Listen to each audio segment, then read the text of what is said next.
नाम है alimentary tube, जिसे हम गट के नाम से भी जानते हैं। डाइजेस्टिव सिस्टम का फर्स्ट पार्ट है माउथ। माउथ में 3 पार्ट होते हैं, teeth, tongue and salivary gland. Teeth और टंग के बारे में तो आप सभी जानते ही हैं।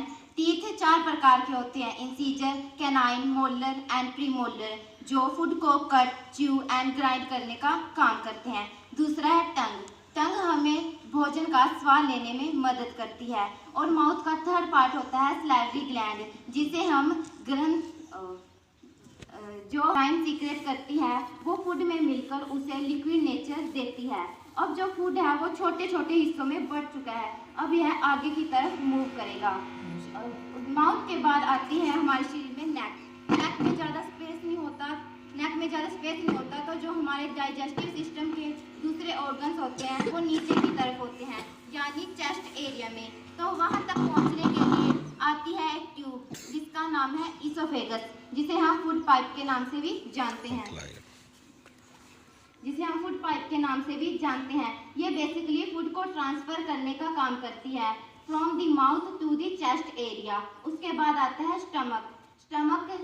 स्टमक होता है जो वो फूड रिसीव करता है तो अपना जो आकार है उसको बढ़ा लेता है, यानी एक्सपेंड कर लेता है। स्टमक में 3 प्रकार के जूसेस पाए जाते हैं, HCl, pepsin and mucus. HCl है वो प्रोटीन को डाइजेस्ट करने का काम करता है, लेकिन प्रोटीन को अच्छी तरह डाइजेस्ट पेप्सिन करती है। और तीसरा है म्यूकस। म्यूकस जो होता है वो स्टमक की वॉल पर प्रेजेंट होता है। ये स्टमक को प्रोटेक्ट करता है कि जो HCl पावरफुल एसिड है वो स्टमक की वॉल को ही डाइजेस्ट ना कर ले। जो फूड है वो काफ़ी हद तक पच चुका है, अब ये फूड आगे की तरफ मूव करेगा, यानी स्मॉल इंटेस्टाइन में। स्मॉल इंटेस्टाइन होती है जो वो क्लोइडेड ट्यूब के फॉर्म में होती है। इसकी लेंथ 6 मीटर होती है। ये शरीर में कम से कम जगह लेती है। उसके बाद आता है लीवर। लीवर जो होता है वो रेडिश ब्राउन कलर का होता है और इसका जो टेक्सचर होता है वो रबर टाइप होता है। ये फैट को डाइजेस्ट करने में मदद करता है। इसके बाद आती है पैनक्रियाज।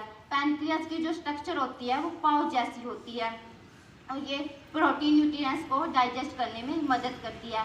जो ये दोनों होते हैं लीवर एंड पैनक्रियाज, ये दोनों उस रास्ते में कुछ एंजाइम सीक्रेट करते हैं जब फूड ट्रांसफ़र होता है फूड स्टमक से स्मॉल इंटेस्टाइन में।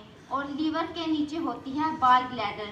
बाल ग्लैडर जो होती है वो लीवर के द्वारा जो बाल जूस सीक्रेट होता है उसको वो स्टोर करती है और इसके द्वारा वो स्मॉल इंटेस्टाइन में पहुंच जाती है।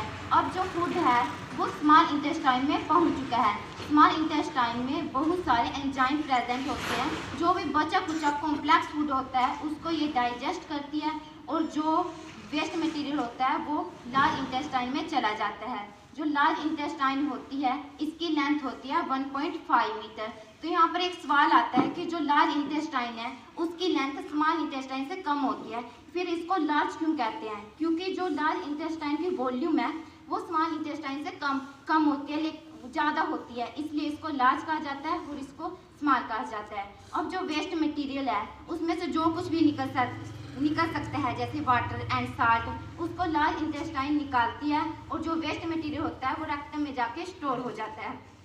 यहाँ पर एक और सवाल आता है कि जो डाइजेस्टेड फूड है वो स्मॉल इंटेस्टाइन और लार्ज इंटेस्टाइन में प्रेजेंट है, उसको पूरी बॉडी में सप्लाई करने का काम कौन करती है? उस पार्ट का नाम है विलाई, जिसे जो लार्ज इंटेस्टाइन और स्मॉल इंटेस्टाइन की वॉल पर बहुत अधिक मात्रा में प्रेजेंट होती है। इसका स्ट्रक्चर होता है फिंगर जैसा और ये रेड कलर की होती है।